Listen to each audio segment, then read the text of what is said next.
장 13절에서 19절 말씀입니다. 욥기 27장 13절에서 19절 말씀입니다. 우리 교독으로 읽도록 하겠습니다. 제가 먼저 13절 읽고 여러분들이 14절 이렇게 교독으로 번갈아 가며 읽겠습니다.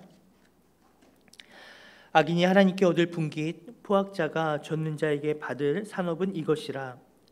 그의 자손은 번성하여도 칼을 위함이요 그의 육소는 음식물로 배부르지 못할 것이요 그 남은 자들은 죽음의 병이 돌 때에 묻히리니 그들의 가부들이 울지 못할 것이며 그가 비록 은을 티끌같이 쌓고 위복을 진흙같이 준비할지라도 그가 준비한 것은 위인이 입을 것이요 그의 은은 죄 없는 자가 차지할 것이며 그가 지은 집은 조매의 집 같고 파수꾼의 초막 같을 것이며. 함께 읽습니다. 부자로 누우려니와 다시는 그렇지 못할 것이요 눈을 뜬즉 아무것도 없으리라. 아멘. 우리가 방금 읽은 욥기서 27장의 본문은 욥과 세 친구들의 대화 가운데 마지막 논쟁에서 욥이 한 대답입니다. 욥기서 본문에서는요, 그 욥과 세 친구들이 세 차례에 걸쳐서 논쟁을 벌이는데요. 세 번째 논쟁에서는 엘리바스, 빌다, 소발 가운데 소발은 세 번째 논쟁에 참여하지 아니하고 엘리바스와 빌닷만이 욥에게 말을 합니다. 근데 그마저도요, 빌닷의 경우에는 25장에서 빌닷이 욥에게 말을 하는데요, 빌닷이 하는 말이 6절로 매우 짧습니다. 첫 번째와 두 번째 논쟁에 비하면 빌닷의 말이 한 3분의 1 정도밖에 되지 않아요. 그리고 그 빌답이 말을 하고 26장에서 욥이 대답하고, 그 다음에 그동안의 패턴으로 보면요, 27장에서 소발이 이제 말을 할 차례인데 소발이 말을 하지 않습니다. 대신에 욥이 계속해서 말을 하는데요, 욥이 이 마지막 말이 제법 깁니다. 26장에서 시작된 욥의 말이 31장까지 쭉 이어집니다. 굉장히 길게 욥이 대답하고 있습니다. 세 번째 논쟁에서 왜 빌닷은 3분의 1 정도밖에 말을 하지 않고 소발은 왜 참여하지 않았을까? 그리고 욥은 왜 이렇게 길게 말하고 있는 것인가? 여기에 대한 여러 의견들이 있습니다. 하나의 해석은 그 빌닷과 소발이 더 이상 이제 세 차례에 걸친 논쟁이었잖아요. 더 이상 욥에게 할 말이 없기 때문에 이제 더 이상 말을 못하는 것이다, 이런 의견이 있어요. 욥이 이제 계속 친구들이 아무리 이야기해도 욥이 바뀌지 않는 걸 보고 이제 더 이상 할 말이 없는 겁니다. 그래서 이제 말하고 있지 않는 거다. 소발은 아예 입을 다물었다, 이렇게 말하는 사람이 있고, 또 학자들 가운데는 이렇게 해석하는 분도 있습니다. 욥기서 27장이 원래 소발이 말할 차례잖아요. 그리고 방금 우리가 읽은 본문이 그 악인에 대한 심판입니다. 악인의 결말이 어떤가인데, 사실 이 악인이 받을 심판은요, 소발이 주장했던 내용입니다. 소발이 이제 1, 2차례에 걸쳐서 소발의 주장의 내용이 이렇게 인과응보 가운데 악인이 어떠한 벌을 받는가, 악인이 당한 형편이 무엇인가라고 소발이 주장했거든요. 그래서 혹자는 이렇게 말합니다. 27장 13절에서 23절의 본문은 사실 욥이 한 걸로 돼 있지만 원래는 소발이 한 말일 것이다, 이렇게 말하는 분도 있어요. 왜냐하면 그러나 개인적으로 그런 견해를 지지하지 않습니다. 분명히 욥이 한 말이고요. 빌닷이 대답이 짧고 소발이 대답이 없는 것은 물론 이제 빌닷과 소발이 더 이상 욥에게 할 말이 없는 경우일 수도 있지만, 근데 그 반대의 경우일 수도 있습니다. 뭐냐면 욥이 더 이상 이제 친구들의 말을 듣질 못하겠는 거예요. 왜냐하면 친구들은 세 차례 논쟁 가운데 친구들의 말은 변함이 없어요. 똑같아요. 친구들이 하는 주장은, 욥에게 하는 주장은 똑같습니다. 그래서 이제 빌닷이 1절에서 6절까지 한 3분의 1 정도 얘기했는데 욥이 더 이상 또 그 얘기구나, 또 똑같은 말이구나 해가지고 욥이 빌닷의 말을 끊고 아예 욥이 치고 나온 겁니다. 그래서 욥이 말을 하고 있는 거예요.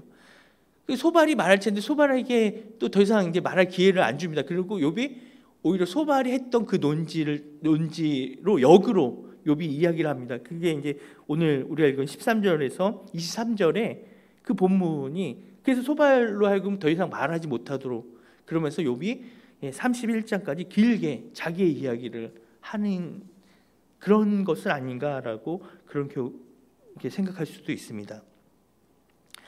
욥의 새 친구들은 정말 일관되게, 정말 그들의 주장이 변하지 않습니다.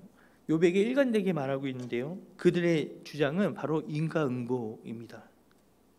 위인은 복을 받고 악인은 징벌을 받는다라는 주장이었고요, 그들의 이 확고한 신념은 이들로 하여금 욥에게 찾아온 고난에 대한 해석을 이들은 너무 분명하게 이야기합니다. 위인은 복을 받고 악인은 벌을 받는다. 욥에게 왜 고난이 찾아왔냐? 그것은 너가 벌받을 짓을 하였기 때문이다. 결국 너의 죄 때문이다. 이들은 이렇게 결론을 내립니다. 너에게 찾아온 고난은 너의 죄 때문이다. 너가 죄를 졌기 때문에 고난이 온 거다. 그러므로 욥아, 빨리 회개해라. 빨리 회개하고 하나님께 나아가서 너의 잘못을 구해라. 그리하면 하나님이 너를 용서하시고 하나님이 너를 회복시키실 것이다 라고 새 친구들은 계속해서 주장합니다. 그런데요, 이 새 친구들의 뉘앙스와 새 친구들의 태도를 우리가 이제 지금 세 번째 논쟁까지 와서 이렇게 가만히 보면 이들의 태도가 조금씩 변하고 있는 것을 우리가 발견하게 돼요. 논쟁은 똑같은데 이들이 욥을 대하는 태도가 이게 많이 변합니다. 처음에 이들이 욥을 찾아온 계기는요, 욥을 위로하기 위함이었습니다. 욥을 위로하기 위해서 이들은 찾았어요. 그리고 실제로 욥의 그 형편을 보고요, 이들은 자신의 옷을 찢고요, 울부짖으면서 머리에 티끌을 뒤집어 쓰고 욥하고 함께 7일 동안 욥의 곁을 지켜주었습니다. 그리고 7일째 될 때 욥이 입을 열어서 말을 해요. 자신이 태어남을 저주하고 내가 살아있으면 얼마나 힘들고 공고한지 욥이 그렇게 이야기를 하기 시작하자 위로하기 위해 찾아왔던 이 세 친구들이 그때부터 욥에게 이야기를 하는데 그 이야기는 위로가 아니었습니다. 욥을 나무라기 시작합니다. 그런데요, 첫 번째 대화에서는요, 그래도 욥의 입장을 나름대로 존중하면서 이야기를 해요. 욥에게 권면합니다. 욥아, 너가 그렇게 된 것은 너의 죄 때문이니까 하나님께 돌이켜라.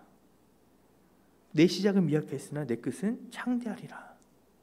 그렇게 나름대로 욥의 입장을 배려하면서 얘기해요. 그런데요, 두 번째 논쟁에서는요, 두 번째 논쟁이 차례됐을 때 이들의 태도는요 달라집니다. 첫 번째도 좀 그런 기미가 보였지만 더 심했어요. 어떻게 변했냐면 욥에게 화를 냅니다. 욥에게 대놓고 화를 내고요, 욥을 정죄합니다. 그리고 욥이 했던 모든 말들을 무시하면서요, 너가 그러니까 죄인이고 너가 그러니까 악인인 거야 하면서 악한 이들이 받을 고난, 악한 이들이 어떠한 징벌을 받는가 말하면서 욥 바로 너가 악인이야라고 빗대어 말하면서 욥을 정죄합니다. 굉장히 비난해요. 세 번째 논쟁에서도 마찬가지로 그 분위기가 계속해서 이어지고 있습니다.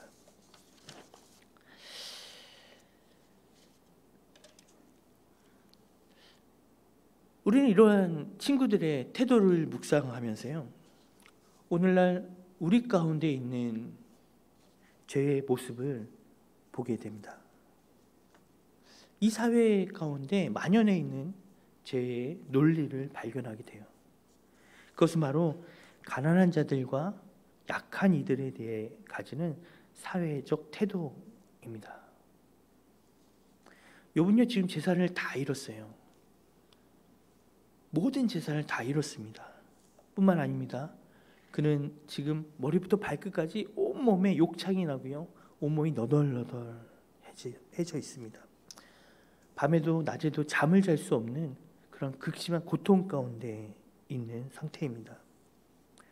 그에게 닥친 일, 그의 모든 사랑하는 10명의 자녀 다 죽었고요. 그에게 순식간에 한 번에 닥친 그 일로 말미암아 욥은요 말 그대로 심신이 정말 미약해져 있는 상태입니다. 욥은 약해져 있어요. 극도로 약해져 있습니다.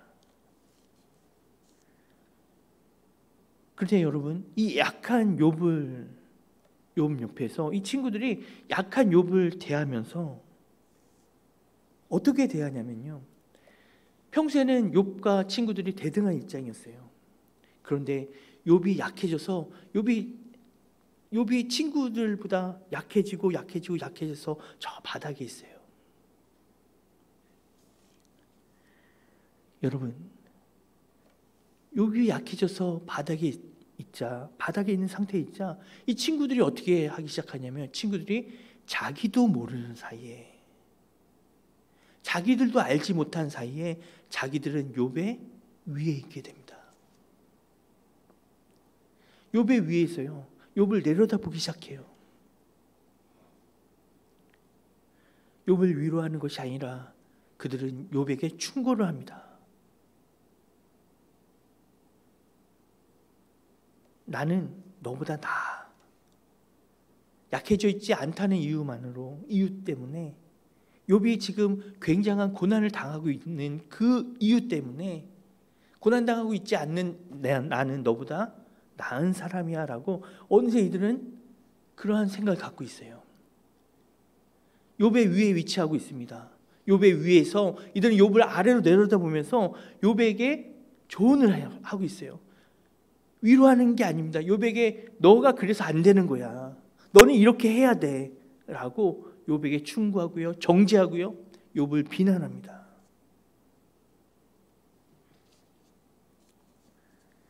오늘 그들은 욥이 약하다는 이유만으로 자신들은 욥보다 위롭고 나은 사람으로 행세하고 있습니다.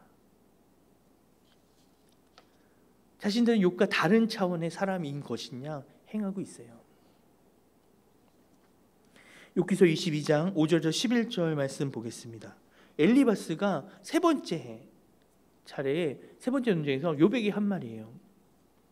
자, 같이 한번 읽어보겠습니다. 5절부터 11절입니다. 시작.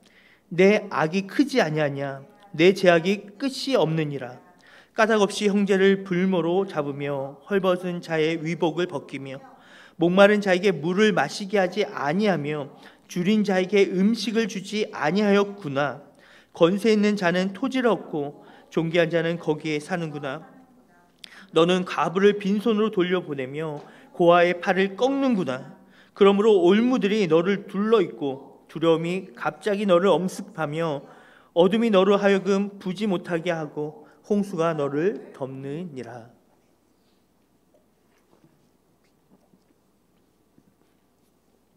엘리바스가 욥에게 말합니다.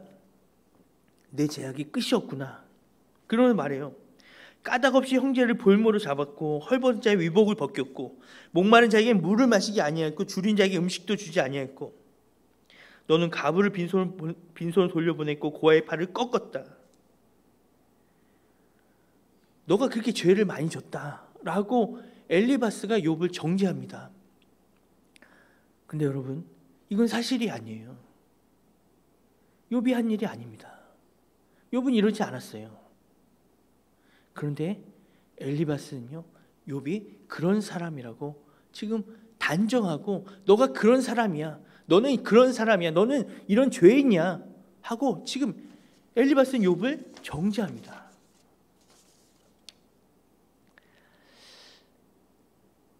사랑하는 여러분, 왜 엘리바스는 이렇게 욥을 정죄할 수 있었을까요? 실제로 욥은 그런 사람이 아니에요. 단지 욥은요, 엘리바스보다 지금 굉장히 약해져 있는 상태입니다. 약한 사람이에요.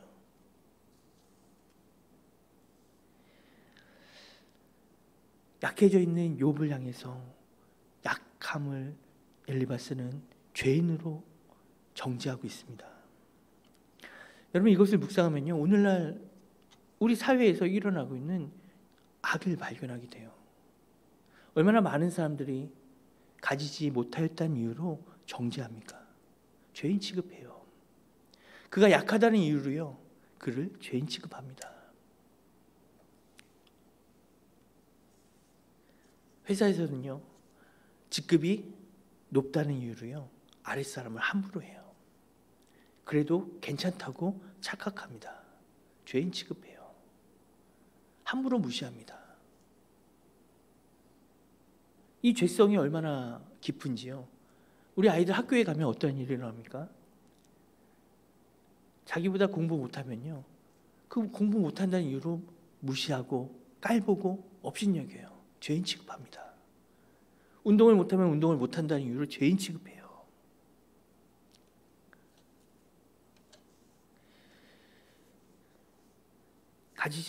가지지 못한 자, 없는 자, 약자를 향해서 이 사회는 얼마나 끔찍한 폭력을 휘두르는지 모르겠습니다. 그것이 오늘날 이 사회에 만연한 죄예요. 그리고 그 배후에 있는 사탄을 우리는 발견하게 됩니다. 그러나 사랑하는 여러분, 우리 하나님은 어떠한 분입니까? 가난한 자와 없는 자를, 약한 자를 외면하지 않으시는 하나님이십니다. 오히려 가난한 자를 위해서 이 땅에 가난한 자로 찾아오신 예수님입니다. 욥의 세 친구가 보이는 이러한 태도는요, 인과응보 사상에도 녹아져 있어요. 여러분, 이들이 주장하는 인과응보 사상은요, 기득권을 대변하고 있는 대변자입니다.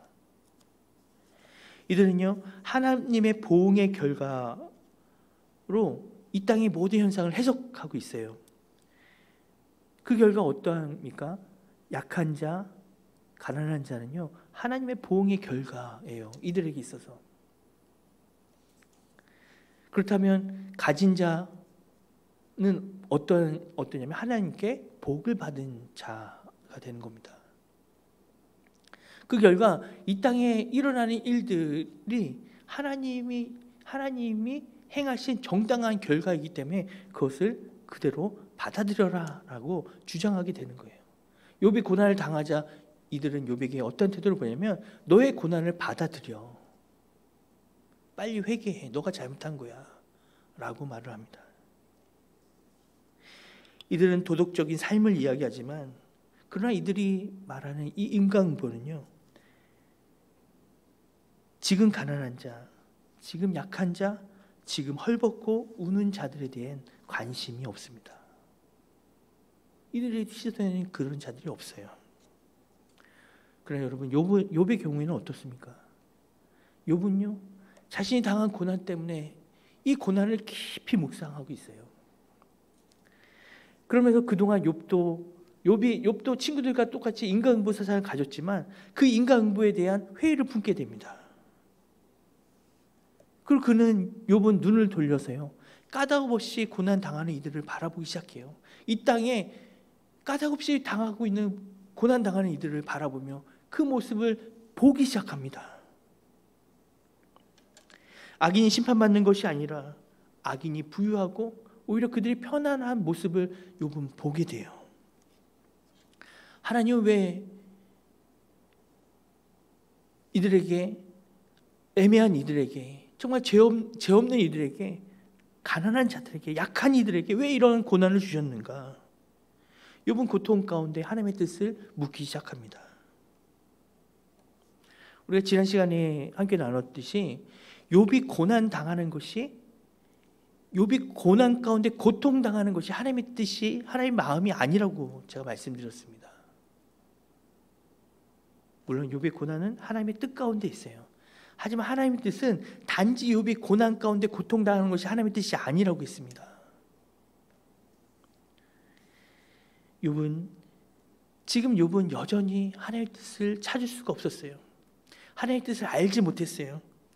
그런데 그는 그 고난을 묵상하면서요, 고난 당하는 이들을 바라보면서 욥은 하나님의 마음을 조금씩 느끼기 시작합니다. 우리가 욥기서를 보면서 발견하게 되는 거예요. 욥의 세 친구들은요 변함없이 동일한 주장을 계속하지만 욥은요 점점 하나님을 향해 나아가고 있어요. 욥기서 23장 10절입니다. 같이 읽습니다. 시작. 그러나 내가 가는 길을 그가 아시나니 그가 나를 단련하신 후에는 내가 순금같이 되어 나오리라. 이 고백을 할 때도 여전히 욥은 내가 하나님을 만날 수 없고 내가 하나님을 찾을 수 없고 그가 일하시는 것 같은데 내가 그를 뵐 수 없구나 답답해해요. 그러면서 나에게 찾아오는 이 고난에 대해서 원망하며 그들은 욥은 울부짖습니다. 하지만 그 가운데 욥은 깨닫는데요, 그게 뭐냐면 이 고난이 친구들이 말하는 것처럼 단순히 인간보로 내 죄 때문에 찾아온 고난이 아니라 내가 고난 가운데 고통 속에 있는 것이 하나님의 뜻이 아니라 하나님은 이것을 통해 보다 넓은 의미의 하나님의 계획이 있구나. 나를 단련하신 후에는 내가 순금같이 되어 나오게 되는 뭔가 나는 욥은 지금 알 수 없어요. 그게 뭔지 몰라요. 하지만 하나님의 마음이 지금 욥은 느껴지기 시작하는 거예요. 근데 욥이 이렇게 말하고 있을 때요, 친구들은 뭐라고 욥에서 얘기하냐면 엘리바스가 욥에게 이렇게 말합니다. 세 번째 말이에요. 욥기서 22장 2절 3절입니다. 자, 같이 한번 읽을게요. 시작. 사람이 어찌 하나님께 유익하게 하겠느냐? 지혜로운 자도 자기에게 유익할 따름이니라. 내가 위로온들 젖는 자에게 무슨 기쁨이 있겠으며 내 행위가 온전한들 그에게 무슨 이익이 되겠느냐? 엘리바스가 얘기한 건데요, 너가 아무리 위롭고 너가 아무리 어떠한 삶을 살든 그게 하나님께 무슨 유익이 있겠냐? 하나님이 그것 때문에 얼마나 기쁘겠냐? 이렇게 얘기해요. 근데 여러분, 엘리바스는요 처음부터 끝까지 계속 이런 논지를 핍니다. 하나님과 우리 사이에 얼마나 간극이 큰지, 하나님은 우리랑 차원이 다른 존재이고 질적으로 다른 존재이기 때문에 우리의 삶과 우리의 삶이 하나님께 영향을 미칠 수가 없어. 엘리바스는 계속 그 얘기를 해요. 맞죠? 맞습니다. 하나님과 우리는요 다른 존재예요. 우린 죄인입니다. 그러나 과연 그럴까요? 자, 엘리바스의 첫 번째, 욥가의 첫 번째 대에서 엘리바스 한 말입니다. 욥기서 4장 17절 18절입니다. 같이 읽습니다. 시작. 사람이 어찌 하나님보다 위롭겠느냐? 사람이 어찌 그 창조하신 이보다 깨끗하겠느냐?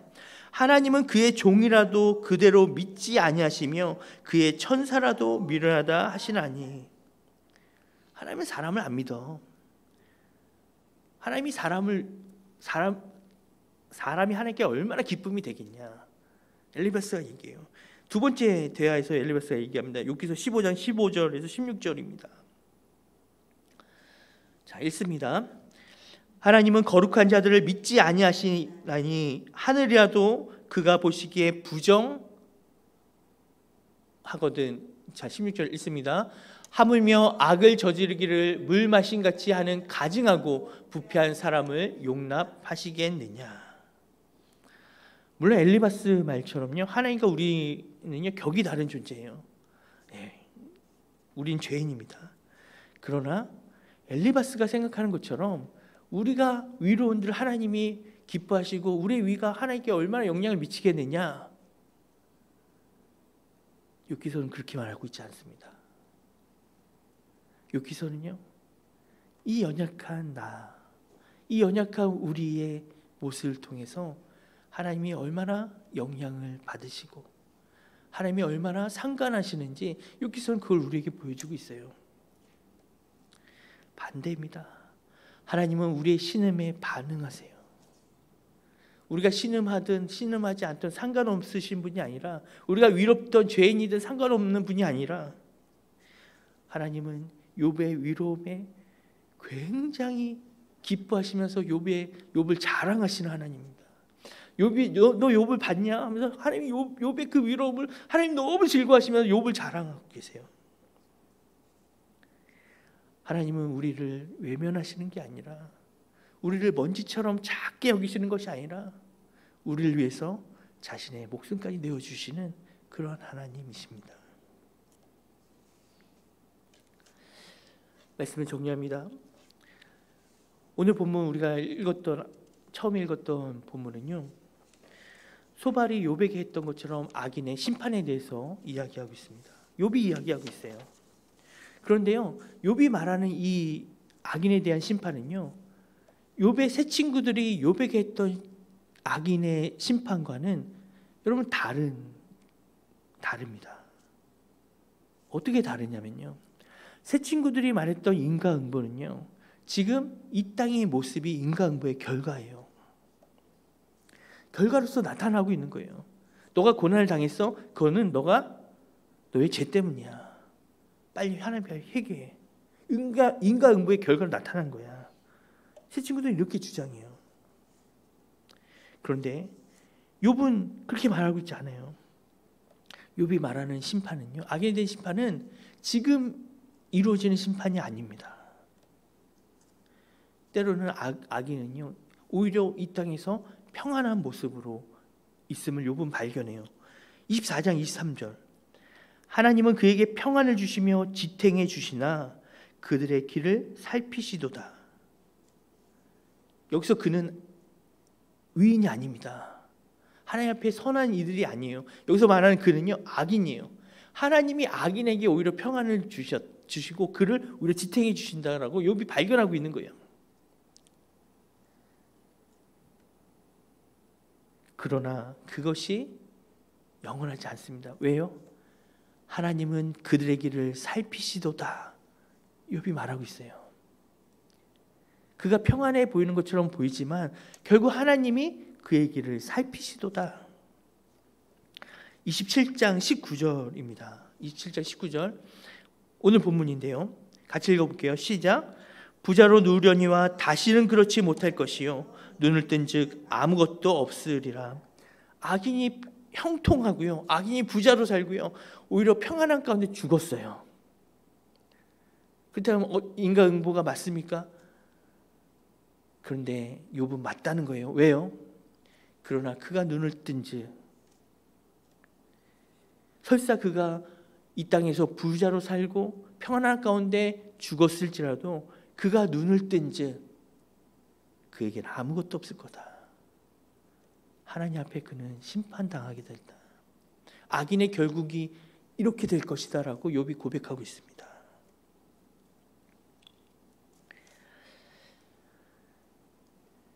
하나님의 심판이 모든 이들에게 결국엔 임하게 될 것이다 라고 말하고 있어요.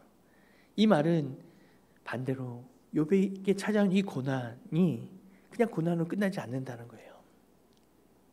위로움에도 불구하고 찾아오는 이 고난을 통해 하나님은 다 아시고 갚아주실 것이다 라는 이야기가 됩니다. 그러나 지금이 아니라 욥이 말하는 건 하나님의 때에 하나님 앞에서 하나님께서 결국은 다 갚으실 것이다 라고 얘기합니다. 욥은 세 친구들이 말하는 인과응보와는 달리 이 땅의 불의함을 발견합니다. 그러나 그 불의함을 통해서 욥은 약한 자들의 마음을 느끼고 있어요. 약한 자들의 고통을 욥은 공유하고 있습니다. 그리고 그들 향한 하나님의 마음을 발견하게 됩니다. 여러분, 욥의 세 친구들이 말하는 것처럼 이 땅이 하나님의 정의와 하나님의 뜻 가운데 세팅된 것이 아니라, 그렇게 하나님의 뜻대로 진행되고 있는 것이 아니라 오히려 욥은 발견합니다. 이 땅 가운데 하나님의 뜻이 자꾸 방해를 받아요. 뭐에 있어? 죄에 있어. 죄 때문에. 사람들이 죄 가운데, 죄로 말미암아 많은 이들이 고통 가운데 있는 것을 보게 됩니다. 욥은 자신의 고난을 통해서 그 죄 가운데 있는 이들의 고난을 보고 있어요. 고통을 보고 있어요. 그리고 그 고통 가운데 고통을 바라보고 있는 하나님의 마음을 욥은 느끼고 있습니다. 왜 욥이 자신이 알 수 없는 고난이 찾아왔을까요? 왜 우리의 삶 가운데 그러한 고난을 주실까요? 어쩌면 그러한 세상을 바라보며 그들 마음을 느끼면서 하나님의 손과 발이 되어서 이 땅을 하나님의 마음으로 치유하라는, 회복하라는 하나님의 뜻일지도 모르겠습니다. 누가복음에서 예수님은 새 포도주는 새 부대에 담아야 된다라고 말씀하십니다. 근데 예수님이 누가복음에서 뭐라고 말씀하시냐면 그러나 묵은 포도주를 마시고는 사람들이 그것이 좋다라고 말한다고 합니다. 새 포도주는 새 부대에 담아야 되는데 사람들은 묵은 포도주를 마시고 묵은 포도주가 좋다라고 이야기한다는 거예요.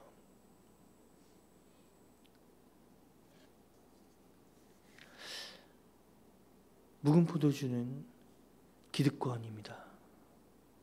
이 땅의 질서가 너무 좋은 사람들이에요. 하나님의 나라를 받아들일 이유가 없는 사람들입니다. 하나님 나라가 필요 없는 사람들이에요. 하나님 나라는 가난한 자들을 말하고 그를 위해서 가난한 자들을 위한 복음을 이야기하는데 그를 향해 전혀 마음을 열지 않습니다. 그래서 누가복음의 구조가 그래요.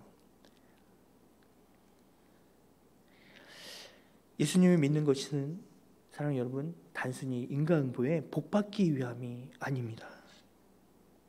그것이 아니라 예수님을 믿는다는 것은 하나님의 자녀로 이 땅을 살아가는 것을 말하고 있습니다. 하나님의 자녀로 살아가는 우리에게 하나님께서 욥기서를 통해 하시는 말씀이 뭘까요? 이 땅을 살아가는 그들 가운데 하나님의 손길이 필요한 그들, 하나님의 마음이 필요한 그들을 함께 느끼며 함께 공유하라는 하나님의 뜻인 줄 우리가 생각하면서요. 우리 이 시간 그들을 위해서 함께 중보하는 시간 가졌으면 좋겠습니다. 우리